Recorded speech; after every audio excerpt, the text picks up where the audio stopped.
Father Gabriel never thought he'd step inside a maximum security prison, let alone sit across from Victor Kane, the cult leader who had captivated and destroyed so many lives. As the iron gate slammed behind him, Gabriel adjusted his collar, the weight of his faith feeling heavier than ever. This wasn't a pastoral visit, it was a test of everything he believed in. Victor sat waiting, his presence as magnetic as the stories that preceded him. Despite the gray prison jumpsuit and the cold steel table between them, he exuded an unsettling charm. His piercing gaze locked onto Gabriel as the priest entered. "So," Victor said, his voice smooth, almost amused. "They sent you to save me. How quaint." Gabriel swallowed the rising unease. He'd heard the rumors that Victor could twist words into weapons, that he had turned hundreds into zealots and left families in ruin. But as a priest, Gabriel had faced skeptics, sinners, and his own doubts. He reminded himself of his purpose. No soul was beyond redemption. "Victor Kane," Gabriel began, his tone steady but firm, "I'm not here to save you. I'm here to talk." Victor leaned back, a smirk curling at the edge of his lips. "Good, because I don't need saving, Father. Do you?" The words hit harder than Gabriel expected. In an instant, he realized this wasn't going to be a simple act of ministry. Victor wasn't a lost lamb waiting to be guided. He was a wolf, daring Gabriel to step closer. And for reasons Gabriel couldn't yet explain, he did. Their first session was a sparring match of faith and intellect. Gabriel tried to lead with scripture, offering passages about forgiveness and redemption. But Victor countered every verse with his own twisted interpretations, exposing what he called the contradictions of faith. He brought up tragedies in history and personal failings of the church, each argument calculated to chip away at Gabriel's convictions. "Tell me, Father," Victor said, leaning forward, "what makes you so sure you're on the right side? What if all this—" He gestured vaguely toward the ceiling, indicating heaven, God, or perhaps nothing at all, "is just a story we tell ourselves to feel important." Gabriel met his gaze, steady but inwardly shaken. Faith isn't about certainty, it's about trust. Trust in something greater than ourselves. Victor laughed softly, the sound almost pitying. "Trust," he repeated, rolling the word around like a bitter candy. "Funny, that's exactly what I demanded of my followers." Gabriel felt the temperature of the room drop, his palms damp against the worn Bible in his lap. He wanted to retreat, to label Victor as irredeemable, but something stopped him. It wasn't curiosity or even duty. It was a flicker of something unexpected in Victor's eyes. Beneath the bravado, the man seemed tired, not physically, but emotionally. A weariness that spoke of guilt or pain, though buried deep. As Gabriel left the prison that day, his mind churned. The man he'd met wasn't just a manipulative leader, he was a puzzle, and for all his cunning, Victor had dropped hints of something human beneath his facade. Back in his quiet parish, Gabriel opened his Bible, seeking comfort in the familiar verses. But the words felt distant, as though Victor's questions had built an invisible wall between Gabriel and his faith. That night, Gabriel dreamed of a funeral, a casket draped in white flowers, a woman's face blurred by memory. He woke with a start, the pain of his past loss sharper than it had been in years. And then he understood. This was more than a mission to save Victor's soul. It was a battle for his own. The sessions between Father Gabriel and Victor Kane continued weekly, each one unfolding like a high-stakes game of chess. Gabriel began to notice something peculiar. Victor's confidence faltered at the edges. His challenges grew sharper, but his moments of silence lingered longer. It was as though the cult leader wasn't just attacking Gabriel's faith, but also testing his own convictions. One session, Gabriel decided to shift tactics. "Victor," he began, closing his Bible and leaning forward, "you've spent these sessions tearing apart what I believe. But what about you? What keeps you up at night?" Victor's smirk faded, replaced by a flicker of something Gabriel hadn't seen before: hesitation. "That's not how this works, Father," Victor replied, his voice quieter than usual. "I'm the one asking the questions." "Maybe that's the problem," Gabriel countered. "You've spent so long controlling every conversation, every person around you, but no one's ever asked you to be honest." Victor leaned back, his jaw tightening. "Honesty," he repeated bitterly. "Do you know what happens when you're honest in this world? People use it against you. They twist it, just like I did." The admission was unexpected, and for a moment, silence filled the room. Gabriel realized he had struck a nerve, but instead of pressing further, he chose to wait. Victor was a man accustomed to manipulation. Pushing too hard would only make him retreat. Finally, Victor spoke again, his tone almost vulnerable. "There was a woman," he said, "before all this. Before the cult. She believed in me when no one else did, and I betrayed her." Gabriel didn't respond immediately, letting Victor's words hang in the air. It was the first time the cult leader had shown a glimpse of regret, and Gabriel knew better than to interrupt. In the following sessions, Victor revealed more about his past, though always in fragments. He spoke of his rise as a charismatic figure, how he manipulated vulnerable people into following him, and the terrible weight of his actions when the cult imploded. "I told them I had the answers," Victor admitted one day, his voice hollow. And for a while, I believed it too. But the truth is, I was just a scared kid who wanted to feel important. Gabriel listened intently, his own memories stirring. He thought of his early days as a priest, the pressure to be perfect, the moments of doubt that crept in when no one was looking. For the first time, he saw Victor not as a monster, but as a man who had lost his way. One evening after a session, Gabriel sat in his small rectory, staring at the photograph of a woman who had once meant everything to him. His mother. She had been his guiding light, his anchor in faith, until her untimely death had left him questioning everything. Gabriel realized that in trying to save Victor, he was also searching for answers to his own lingering doubts. Victor began to change, though not in the way Gabriel expected. He grew quieter, more reflective, his once barbed questions giving way to moments of genuine curiosity. "Why do you still come here?" Victor asked one day, his tone devoid of mockery. "You could walk away and never think about me again." Gabriel smiled faintly. "Because I believe no one is beyond redemption, not even you." Victor stared at him, the weight of those words sinking in. "What if I don't deserve it?" "None of us do," Gabriel replied softly, "but that's not the point." The breakthrough came during a stormy evening. Victor mentioned a journal he had kept during his time as a cult leader. It was a record of his thoughts, his doubts, and, most intriguingly, the woman he had mentioned before. Gabriel urged him to share it, but Victor hesitated. "It's not just a journal," Victor said, his voice trembling. "It's proof of everything I did, everything I ruined." Gabriel leaned forward, his gaze steady. "Then maybe it's time to face it." Victor didn't respond, but something in his expression shifted. For the first time, he seemed ready to confront the darkness he had spent years hiding from. Victor reluctantly brought the journal to their next meeting. It was a battered leather-bound book, its edges frayed, the pages inside yellowed with age. He placed it on the table between them as though it were a ticking bomb. Gabriel didn't touch it immediately. "What's in there?" he asked gently, sensing Victor's apprehension. Victor stared at the journal as though it could speak for itself.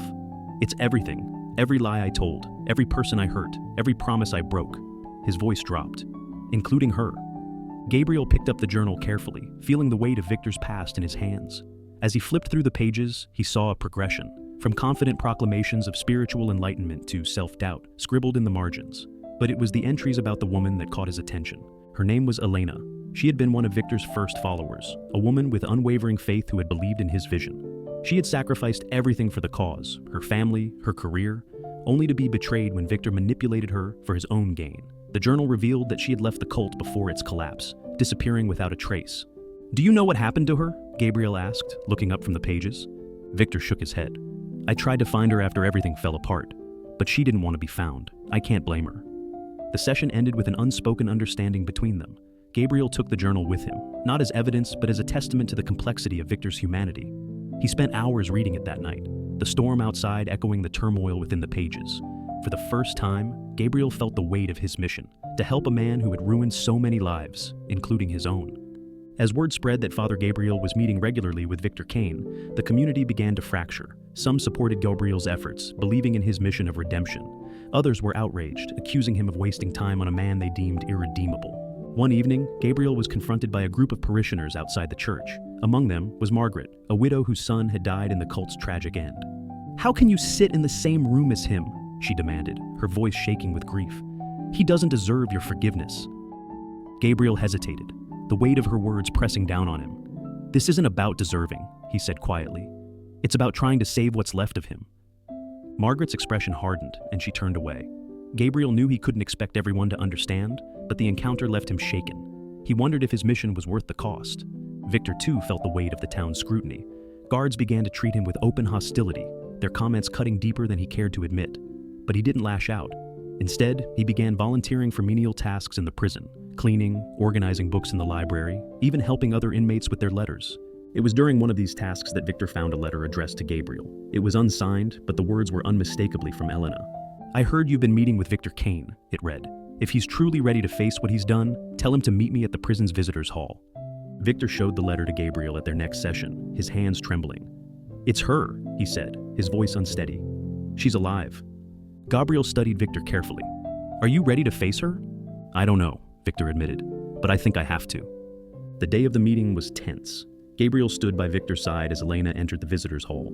She was older now, her face lined with experiences both painful and profound, but her eyes still held the same intensity Victor had described in his journal. For a long moment, they simply stared at each other. Then Elena spoke. "I don't know why I came," she said, her voice measured but firm. Maybe to see if you've changed. Maybe just to tell you how much you hurt me." Victor swallowed hard, his usual bravado nowhere to be found. "I don't deserve your forgiveness," he said finally. "But I need you to know, I'm sorry. For everything." Elena didn't respond immediately.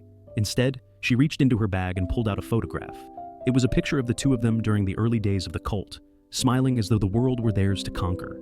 "I keep this to remind myself of what blind faith can do," she said, "but maybe it's time I let it go." She placed the photograph on the table and stood. "Goodbye, Victor." As she walked away, Victor looked at the photograph, tears streaming down his face. Gabriel placed a hand on his shoulder, neither of them speaking. The encounter with Elena left Victor shattered, yet profoundly changed. In the days following their meeting, he withdrew, spending long hours alone in his cell. Gabriel, sensing the need for space, continued their sessions with a gentler approach. During one meeting, Victor finally spoke, his voice low but determined. "She forgave me in her own way," he said, "but I don't think I'll ever forgive myself. Maybe I'm not supposed to." Gabriel leaned forward. "It's not about forgetting what you've done. It's about using what's left of your life to make amends." Victor nodded slowly, as if the idea was finally taking root. He began writing letters, first to former cult members he had wronged, then to the families of those who had died. Gabriel helped him craft the messages, ensuring they conveyed genuine remorse rather than self-serving platitudes. The letters weren't always well received, but some recipients responded, offering forgiveness or closure. Each reply strengthened Victor's resolve, giving him a sense of purpose he hadn't felt in decades.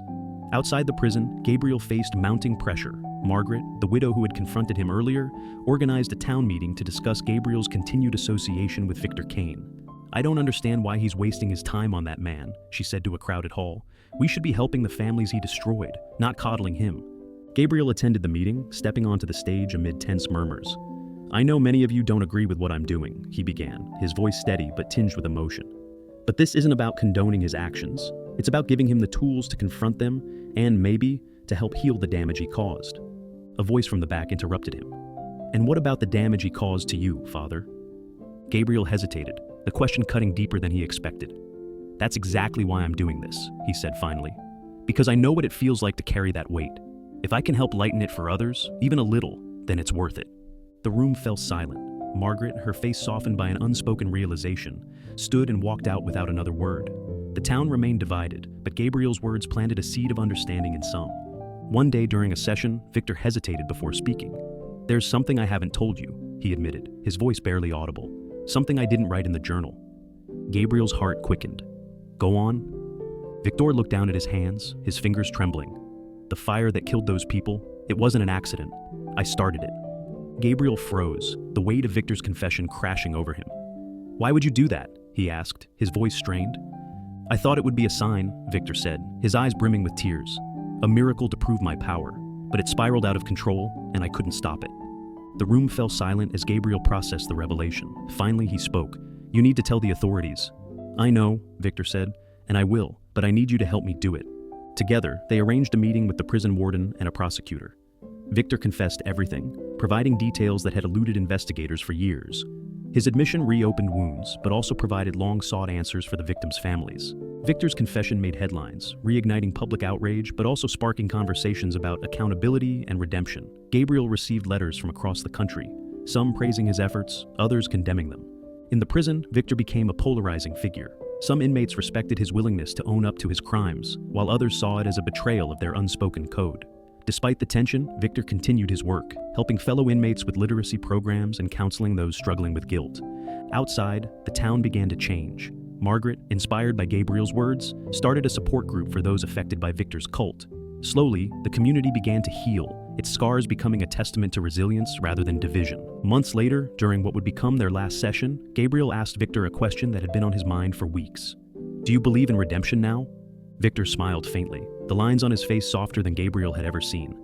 "I don't know if I'll ever be redeemed in the eyes of others," he said. "But I've learned that redemption isn't about how the world sees you. It's about what you choose to do with the time you have left." Gabriel nodded, feeling a quiet sense of closure. As he left the prison that day, he realized that, in helping Victor, he had also found a path to healing his own wounds.